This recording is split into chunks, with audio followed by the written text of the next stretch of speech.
My name is Jimmy Carter, and I'm running for president. He was a down-home, jeans-wearing peanut farmer from Georgia, an unlikely president who promised to heal the country after Watergate and war. I, Jimmy Carter, do solemnly swear. Pardoning hundreds of thousands of Vietnam draft dodgers on his first day. His service to his country began as a young Navy lieutenant, leading a team to help the Canadians clean up a nuclear meltdown at Chalk River in Ontario, one of the few to go inside the damaged reactor. A man of deep Christian faith, he became an activist in the Democratic Party. I want to introduce to you the great Allman Brothers. His passion for music made him a populist politician, earning him the nickname Rock and Roll President.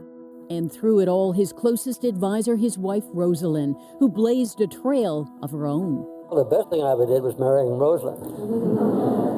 The former First Lady dedicated herself to humanitarian work, a fierce advocate for mental health, giving her husband guidance throughout their marriage, a love story until her death at 96.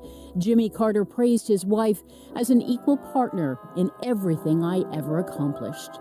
Life partners. Carter's presidency is best remembered for the Camp David Accords, that three-way handshake seen around the world, cementing an historic peace treaty between Egypt and Israel. So proud of both of you. But on his watch, Americans were taken hostage in Iran. That and a bad economy led to Carter's crushing defeat.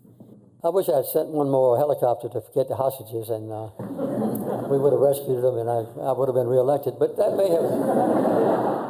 The hostages released the day after Carter lost to Republican Ronald Reagan, but never bitter, ever humble. It was Carter's Nobel Peace Prize winning efforts post-presidency that made a mark, building homes for the poor, monitoring elections around the world, resolving conflicts in search of peace.